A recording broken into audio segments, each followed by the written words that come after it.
हरि ओम। श्री राधे राधे।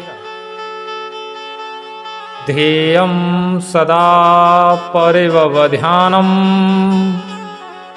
भीष्टदोहं तीर्थास्पदम् सेवविरचनत्यशरण्यं भृत्यार्तिहं प्रतपा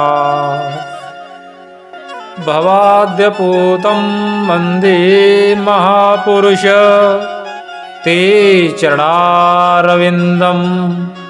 ओम श्रीनिवास जगन्नाथ श्रीहरे भक्तवत्सल लक्ष्मीपते नमोस्तुभ्यं त्राहि माम भवसागरात्।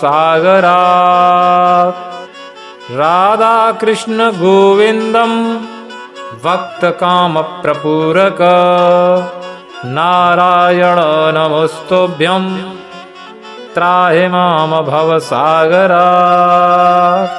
ओम श्रीमन्महागणाधिपतये नमः। श्री सरस्वत्यै नमः। श्री गुरुवे नमः। अनंत श्री विभूषित जगत चरणीय वंदनीय प्रातः स्मरणीय सदगुरु भगवान के पावन चरण कमलों में वरदर्शी नमन करता हूँ। सूक्ष्म जगत में विराजमान समस्त देवगण सिद्ध जन योगी जन जगत की अधिष्ठता देवी माँ दृश्य अदृश्य रूप में विराजमान श्री संत चरणों में वरदर्शी नमन करता हूँ। मेरे सम्मुख विराजमान समस्त श्रोता गण को मैं हृदय से नमन करता हूँ। आओ भगवान नाम के साथ कथा में प्रवेश करें कि श्री राम जय राम जय जय राम। श्री सुखदेव जी कहते हैं कि हे राजा परीक्षित, एक दिन यशोदा मैया मंथन कर रही तो लाला को भूख लगी। लाला ने कहा हमें दूध पिलाओ। पहले बहुत बड़ा बच्चा हो जाता था फिर भी माताएं दूध पिलाती थी, लेकिन आज की माताएं थोड़ा बच्चा बड़ा हुआ तो पाउडर मिला के बोतल उसके मुंह में दे देंगी। फिर बड़ा बच्चा होगा तो फिर कैंपा की बोतल, फिर देसी बोतल, फिर इंग्लिश की बोतल। तो ये शुरुआत किसने की? माताओं ने की ना। उधर बरोसी में दूसरी बरोसी में दूध उबला तो मैया ने जल्दी से लाला को उतारा और दूध को देखा तो लाला को बुरा लगा।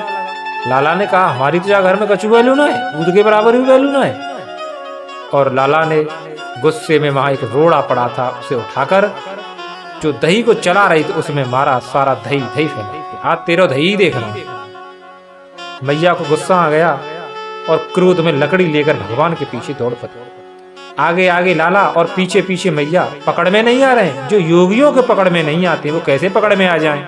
और आ भी जाएं तो लकड़ी के बल पर पकड़ना चाहती है। जो अहंकार है, भगवान को पकड़ना है तो अहंकार को त्यागना होगा, तो कहीं तक संभव भी है। और मैया थक गई और थक कर बैठ गई कि भार में जाए ना पकड़ना। उधर लाला मैया कहता कहता आया और गले में बाहें डालकर बैठ गया, लेकिन अभी माँ का गुस्सा ठंडा नहीं हुआ और माता ने क्रोध में लल्ला को बांधना शुरू किया। हर बार 2 अंगुल रस्सी छोटी पड़ जाती है। कितनी भी बड़ी रस्सी ले ले 2 अंगुल छोटी पड़ जाती है। ये 2 अंगुल का चक्कर है ना, ये जीव का अहंकार है। और मैया थक गई, बोली तुझे कैसे बांधू तू ही बता। जब हम हार मानकर भगवान को समर्पित कर दें तो फिर भगवान खुद हमारी सहायता करते हैं। और भगवान ने क्या किया? दृष्ट्वा परश्रमं कृष्ण कृपया आसीत स्ववंदने। फिर लाला अपने आप बन गया। वो भी सबसे छोटी रस्सी थी। मैया बोली इसका मतलब तू जब से पेट फुला रहा था। और मैया लाला को ओखल से बांधकर बाहर चली गई। उधर भगवान ने सोचा बैठे थे तो बेगारी भली, और ओखल को लुढ़काते लुढ़काते नंद बाबा के आंगन में 2 अर्जुन के वृक्ष खड़े थे, उनमें फंसा दिया और दोनों वृक्षों को काट दिया। और वृक्षों से 2 देवता प्रकट हुए और भगवान की स्तुति की। श्री सुखदेव जी कहते हैं कि हे राजा परीक्षित, यह दोनों वृक्ष पूर्व जन्म में यक्षराज कुबेर के दोनों पुत्र थे, नलकुवल और मणिग्रीव। नारद जी के श्राप के कारण ये वृक्ष बने थे। परीक्षित ने पूछा क्यों, किस कारण?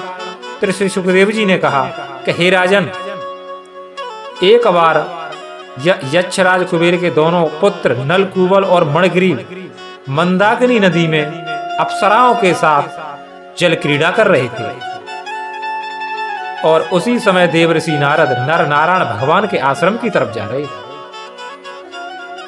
देवर्षि को देखकर अप्सराएं लजा गईं और वस्त्र धारण किए लिए, लेकिन इन कुबेर पुत्रों ने न तो वस्त्र धारण किए, न देवर्षि का स्वागत किया, न उन्हें प्रणाम किया, बल्कि नग्न अवस्था में बाहर निकलकर जल से जोर जोर से देवर्षि को देखकर हंसने लगे, उनका उपहास किया। देवर्षि नारद क्रोधित हो गए, बोले कि एक ऋषि के सम्मुख आने पर भी तुम एक जड़ प्राणी की तरह अड़ गए हो, अतः मैं तुम्हें श्राप देता हूं कि तुम जड़ योनि को प्राप्त हो, तुम दोनों वृक्ष हो जाओ।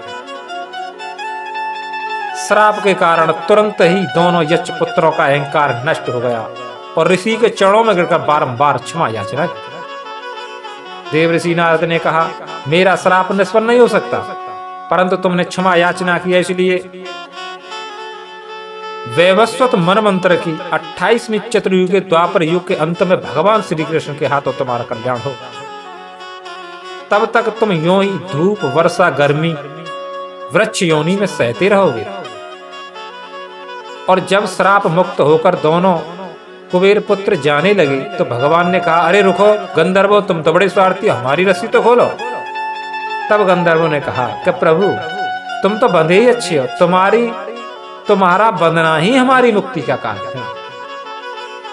तो भैया संसार से बैर भी बुरा है और प्रेम भी बुरा, क्योंकि संसार का प्रेम भगवान के भजन से हटा देता है, लेकिन संत का बैर भी भगवान से जोड़ देता है। नारद जी ने यहाँ ऐसा ही तो किया।